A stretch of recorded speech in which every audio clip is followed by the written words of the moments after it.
Hey everyone, today I'll be breaking down the newest trailer for Spider-Man No Way Home. Whip whips.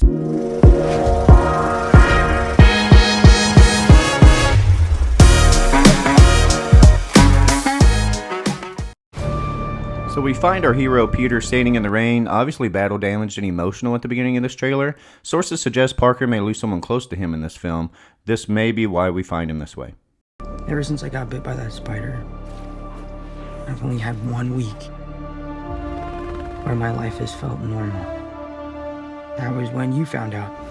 And here we have a great shot of Spidey and MJ using the subways to flee just after Peter's identity's been revealed to the world by Mysterio. When you botched that spell where you wanted everyone to forget that Peter Parker's Spider-Man. And here we see similar colors as the multiverse was depicted in the Disney Plus series Loki. The timeline's definitely been split. We started getting some visitors. From every universe. And here we get a great look at Spidey's black and gold suit. More on that to come.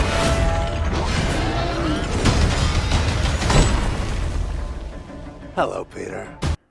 So here we have what's assumed to be Tom Holland's Spidey and Doc Ock's first time meeting. But is it really Tom Holland's Spider-Man? Or maybe a more familiar face? You're not Peter Parker. Here we clearly see that the chest of the Iron Spidey suit has been damaged, requiring Parker to reallocate the nanobites from his head to protect himself.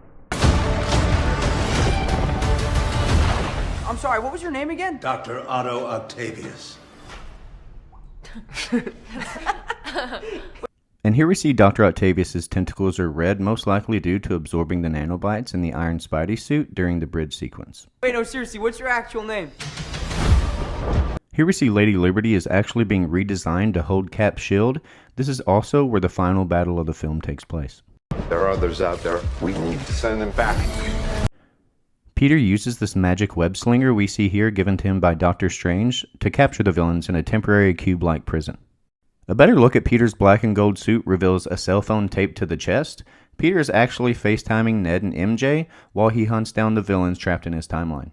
So, Scooby-Doo this crap. You know, all this is kind of your mess. I know a couple of magic words myself, starting with the word please. Please, Scooby-Doo this crap.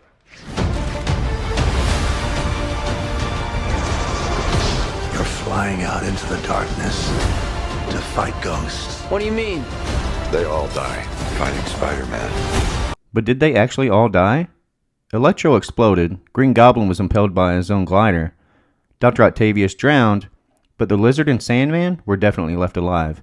We'll have to see how the film explains this. It's their fate.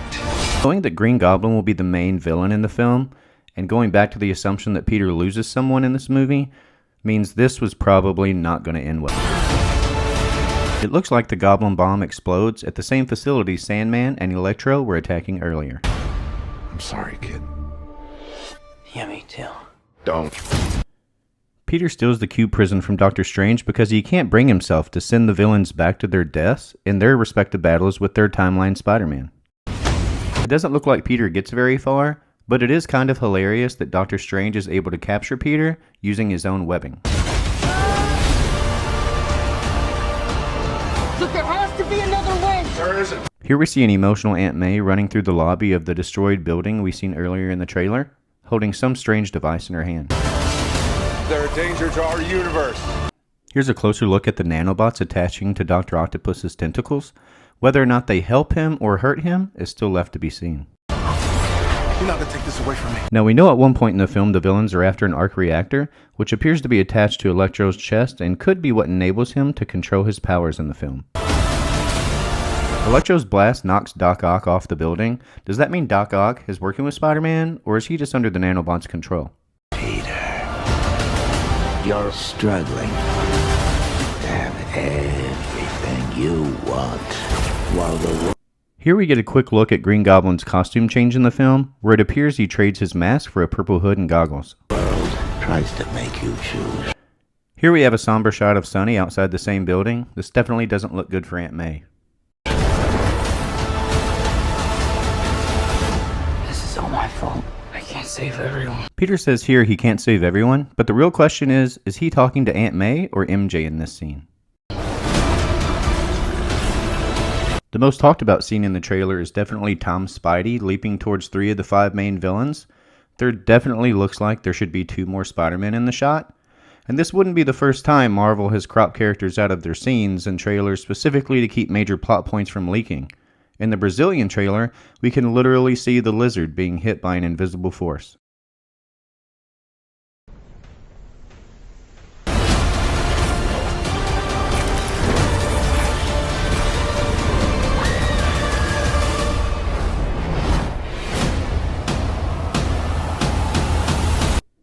Here I believe the film is trying to bait us into believing MJ dies in a very similar way that Gwen Stacy died in Amazing Spider-Man 2. But I'm not taking the bait. What's happening? They're starting to come through, and I can't stop them. The multiverse is obviously open at the end of this film, but the real question is who's starting to come through. This is a great segue into Doctor Strange's next movie, The Multiverse of Madness, where we know tons of cameo characters will be involved.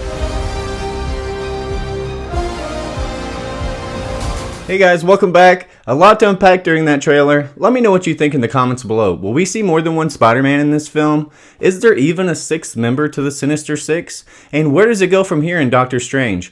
Let me know what you think, and as always, like and subscribe, and I'll catch you next time for some more reaction action.